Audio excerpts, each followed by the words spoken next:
is the IELTS listening test. You will hear a number of different recordings and you will have to answer questions on what you hear.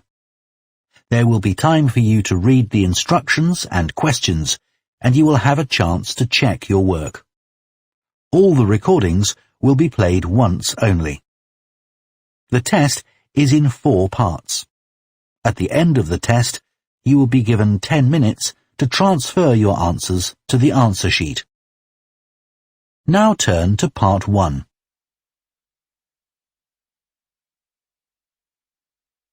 Part 1. You will hear a man phoning the owner of a holiday cottage. First, you have some time to look at questions 1 to 6.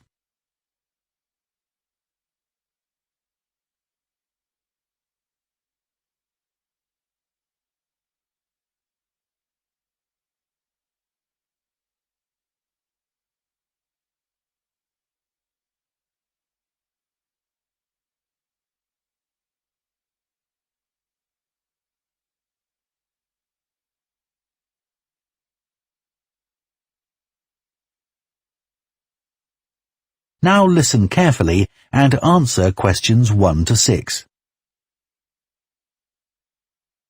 Hello? Oh, hello. I was hoping to speak to Jack Fitzgerald about renting a cottage. I'm his wife Shirley and we own the cottages together, so I'm sure I can help you. Great. My name's Tom. Some friends of ours rented Granary Cottage from you last year and they thought it was great. So my wife and I are hoping to come in May for a week. What date did you have in mind? The week beginning the 14th, if possible. I'll just check. I'm sorry, Tom, it's already booked that week. It's free the week beginning the 28th, though, for 7 nights. In fact, that's the only time you could have it in May. Oh, well, we could manage that, I think. We'd just need to change a couple of things. How much would it cost? That's the beginning of high season, so it'd be £550 for the week. Ah, that's a bit more than we wanted to pay, I'm afraid. We've budgeted up to £500 for accommodation. Well, we've just finished converting another building into a cottage, which we're calling Cherville Cottage. Sorry, what was that again? Cherville. C-H-E-R-V for Victor, I-L. Oh, that's a herb, isn't it? That's right. It grows fairly wild around here. You could have that for the week you want for £480. Okay, so could you tell me something about it, please? Of course. The building was built as a garage. It's a little smaller than Granary Cottage. So that must sleep 2 people as well? That's right. There's a double bedroom. Does it have a garden? Yes, you get to it from the living room through French doors, and we provide 2 deck chairs. We hope to build a patio in the near future, but I wouldn't like to guarantee it'll be finished by May. Okay. The front door opens onto the old farmyard, and parking isn't a problem. There's plenty of room at the front for that. There are some trees and potted plants there. Before you hear the rest of the conversation, you have some time to look at questions 7 to 10.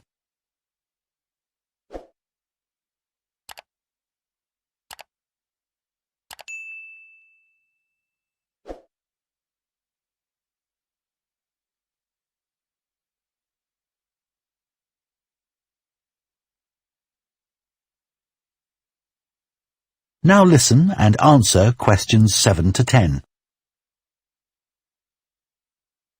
What about facilities in the cottage? It has standard things like a cooker and fridge, I presume. In the kitchen area, there's a fridge freezer, and we've just put in an electric cooker. Is there a washing machine? Yes. There's also a TV in the living room, which plays DVDs too. The bathroom is too small for a bath, so there's a shower instead. I think a lot of people prefer that nowadays anyway. It's more environmentally friendly, isn't it? unless you spend half the day in it. Exactly. What about heating? It sometimes gets quite cool at that time of year. There's central heating, and if you want to light a fire, there's a stove. We can provide all the wood you need for it. It smells so much nicer than coal, and it makes the room very cosy. We've got one in our own house. That sounds very pleasant. Perhaps we should come in the winter to make the most of it. Yes, we find we don't want to go out when we've got the fire burning. There are some attractive views from the cottage which I haven't mentioned. There's a famous stone bridge. It's one of the oldest in the region, and you can see it from the living room. It isn't far away. The bedroom window looks in the opposite direction and has a lovely view of the hills and the monument at the top. Well, that all sounds perfect. I'd like to book it, please. Would you want a deposit? Yes, we ask for 30% to secure your booking, so that'll be £144. And when would you like the rest of the money? You're coming in May, so the last day of March, please. Fine. Excellent. Could I just take your details so that I can... That is the end of part 1. You now have half a minute to check your answers to part 1.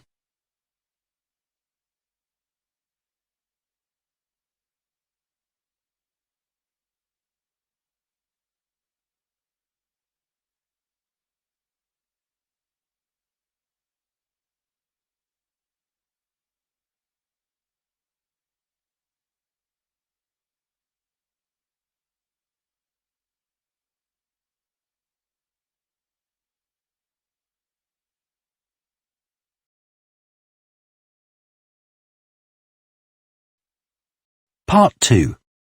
You will hear a town councillor reporting on the local transport network and a recreation facility. First, you have some time to look at questions 11 to 14.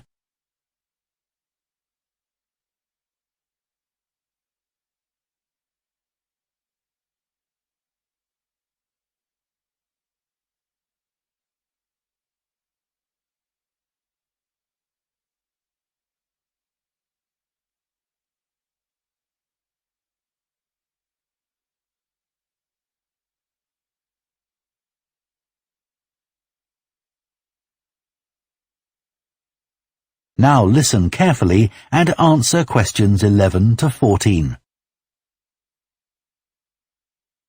Right, next on the agenda we have traffic and highways. Councillor Thornton. Thank you. Well, we now have the results of the survey carried out last month about traffic and road transport in the town. People were generally satisfied with the state of the roads.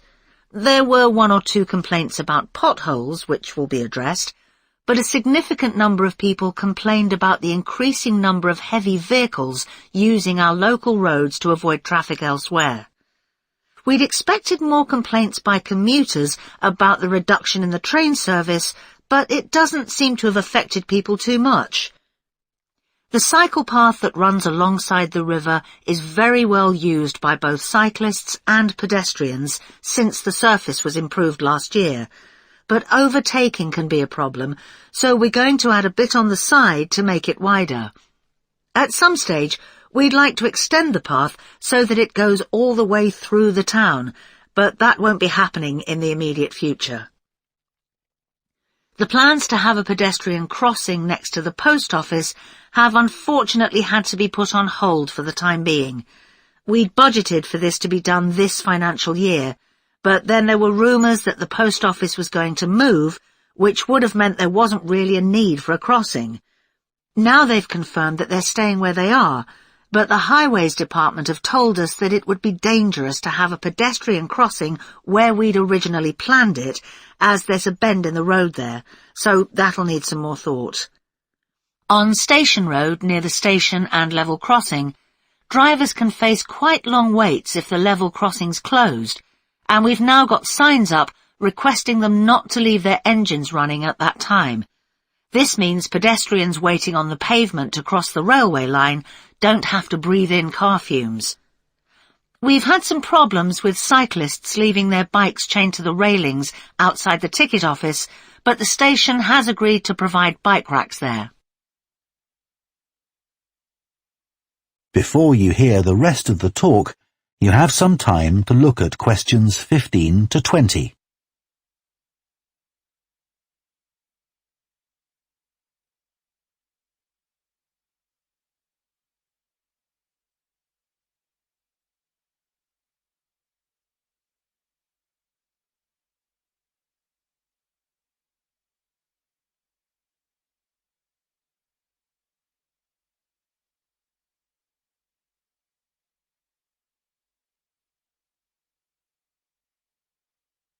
Now listen and answer questions 15 to 20.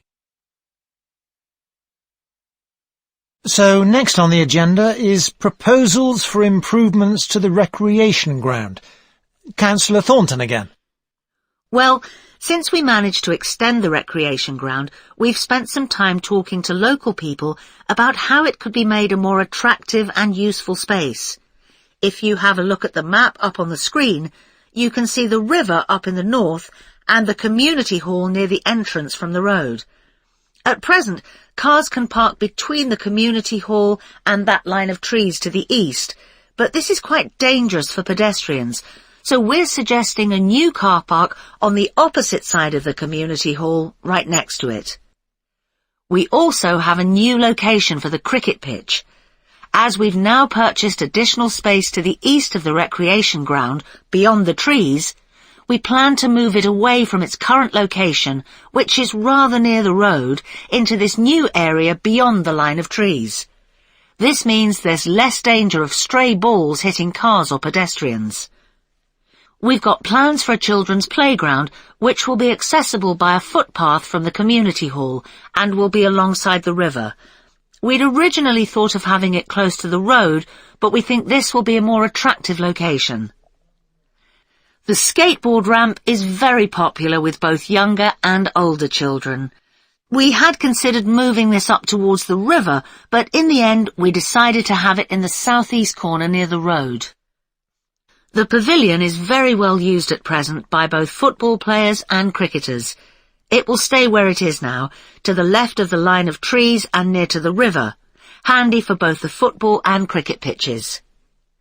And finally, we'll be getting a new notice board for local information, and that will be directly on people's right as they go from the road into the recreation ground. That is the end of part 2. You now have half a minute to check your answers to part 2.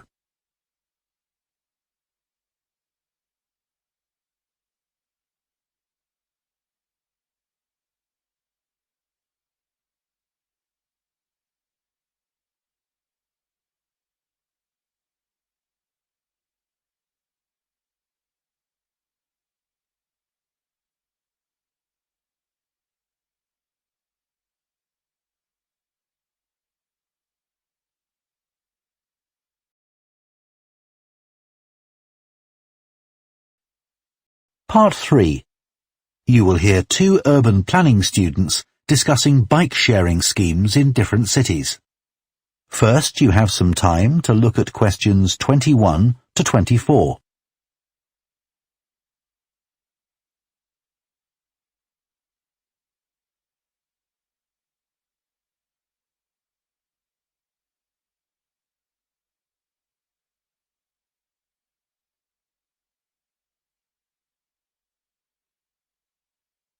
Now listen carefully and answer questions 21 to 24.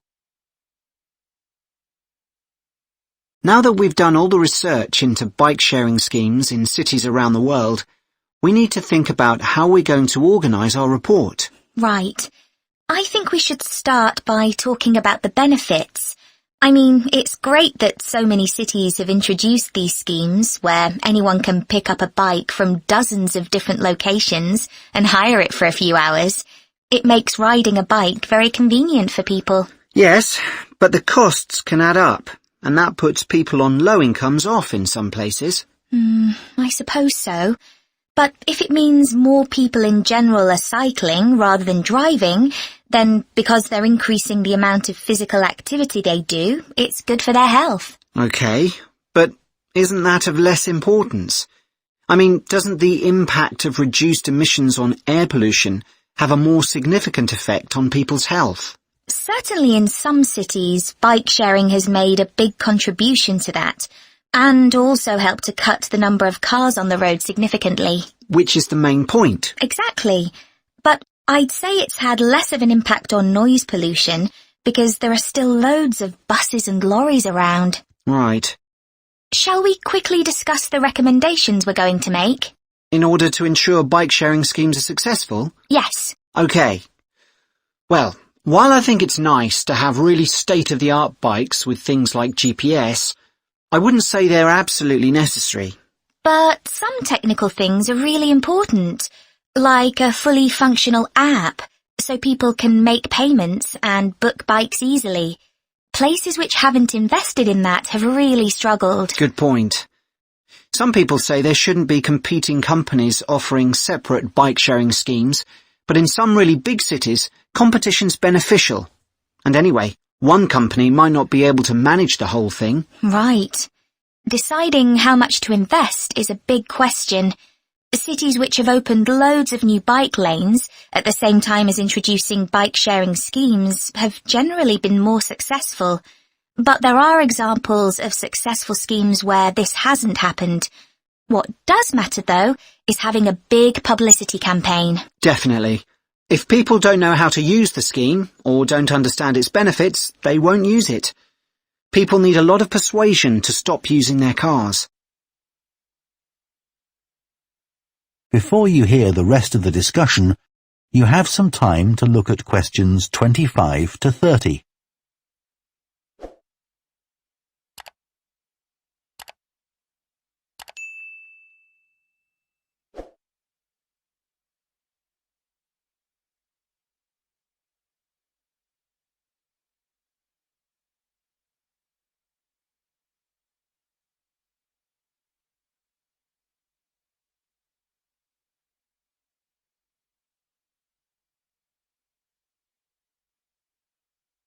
Now listen and answer questions 25 to 30. Shall we look at some examples now and say what we think is good or bad about them? I suppose we should start with Amsterdam, as this was one of the first cities to have a bike-sharing scheme. Yes, there was already a strong culture of cycling here. In a way, it's strange that there was such a demand for bike sharing, because you'd have thought most people would have used their own bikes. And yet it's one of the best used schemes. Dublin's an interesting example of a success story. It must be because the public transport system's quite limited. Not really. There's no underground, but there are trams and a good bus network. I'd say price has a lot to do with it. It's one of the cheapest schemes in Europe to join. But the buses are really slow. Anyway, the weather certainly can't be a factor. No, definitely not. The London scheme's been quite successful. Yes, it's been a really good thing for the city. The bikes are popular and the whole system is well maintained, but it isn't expanding quickly enough. Basically, not enough's been spent on increasing the number of cycle lanes. Hopefully that'll change. Yes. Now, what about outside Europe? Well, bike-sharing schemes have taken off in places like Buenos Aires. They built a huge network of cycle lanes to support the introduction of the scheme there, didn't they? It attracted huge numbers of cyclists where previously there were hardly any. An example of good planning. Absolutely. New York is a good example of how not to introduce a scheme. When they launched it, it was more than 10 times the price of most other schemes. More than it costs to take a taxi. Crazy. I think the organisers lacked vision and ambition there. I think so too. Sydney would be a good example to use. I would have expected it to have grown pretty quickly here. Yes. I can't quite work out why it hasn't been an instant success like some of the others. It's a shame, really. I know. OK, so now we've thought about all those... That is the end of part 3. You now have half a minute to check your answers to Part 3.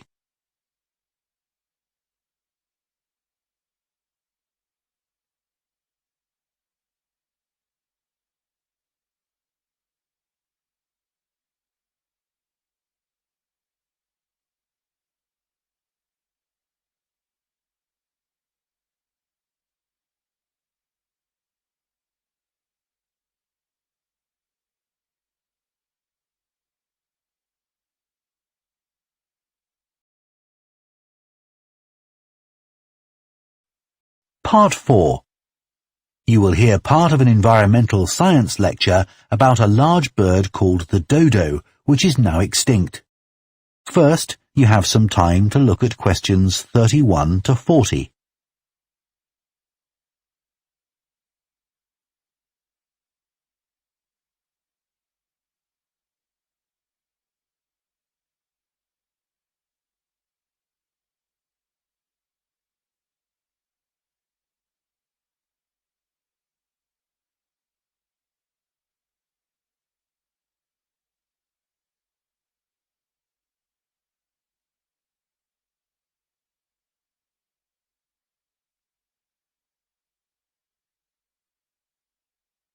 Now listen carefully and answer questions 31 to 40. One of the most famous cases of extinction is that of a bird known as the dodo. In fact, there's even a saying in English, as dead as the dodo, used to refer to something which no longer exists. But for many centuries, the dodo was alive and well, although it could only be found in one place, the island of Mauritius in the Indian Ocean. It was a very large bird, about 1 metre tall, and over the centuries it had lost the ability to fly, but it survived happily under the trees that covered the island. Then, in the year 1507, the first Portuguese ships stopped at the island.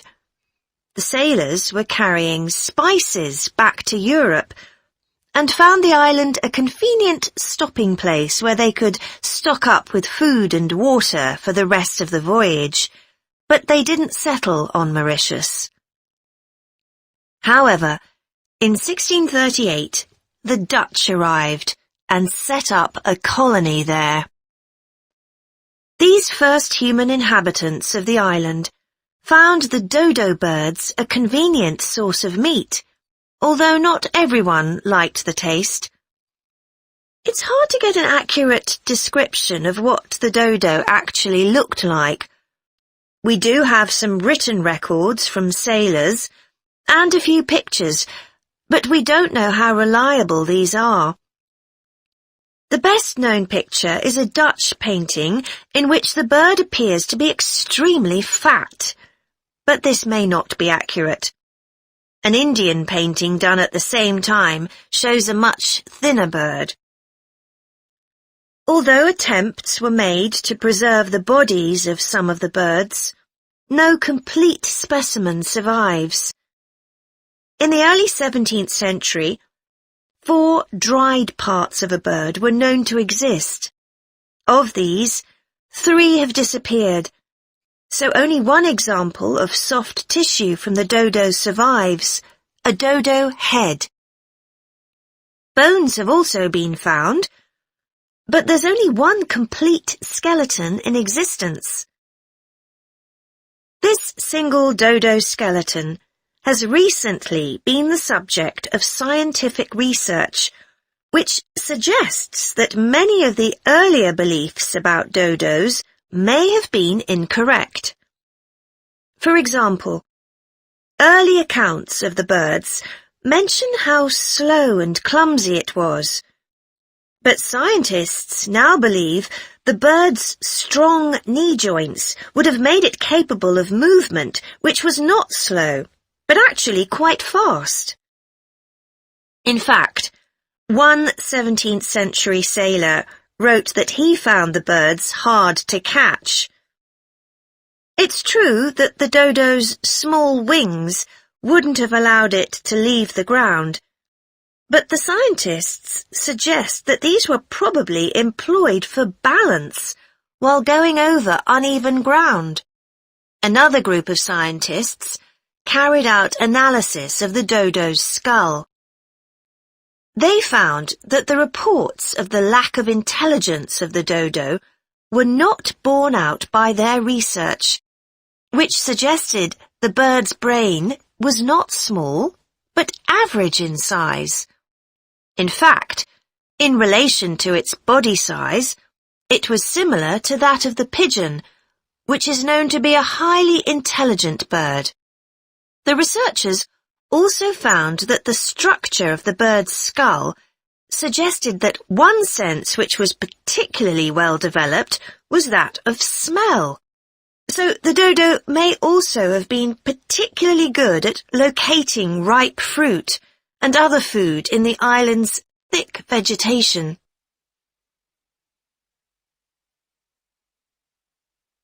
So it looks as if the dodo was better able to survive and defend itself than was originally believed. Yet, less than 200 years after Europeans first arrived on the island, they had become extinct. So what was the reason for this? For a long time it was believed that the dodos were hunted to extinction, but scientists now believe the situation was more complicated than this. Another factor may have been the new species brought to the island by the sailors.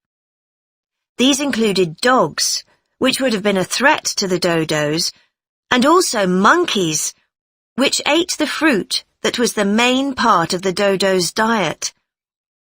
These were brought to the island deliberately. But the ships also brought another type of creature, rats, which came to land from the ships and rapidly overran the island. These upset the ecology of the island, not just the dodos, but other species too. However, they were a particular danger to the dodos because they consumed their eggs. And since each dodo only laid one at a time, this probably had a devastating effect on populations. However, we now think that probably the main cause of the bird's extinction was not the introduction of non-native species, but the introduction of agriculture. This meant that the forest that had once covered all the island and that had provided a perfect home for the dodo was cut down so that crops such as sugar could be grown. So, although the dodo had survived for thousands of years, suddenly it was gone. That is the end of Part 4. You now have 1 minute to check your answers to Part 4.